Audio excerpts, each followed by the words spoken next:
అందరికీ నమస్కారం. రెసిపీస్ డైరీకి స్వాగతం, సుస్వాగతం.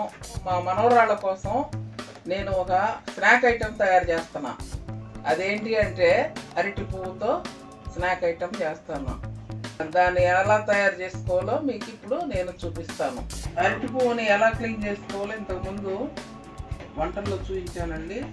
ఏంటి అంటే అరటి పువ్వు ఫ్రై, అరటి పువ్వు గారెలు, అవి చూసి ఎలా క్లీన్ చేసుకోవాలో చూడండి.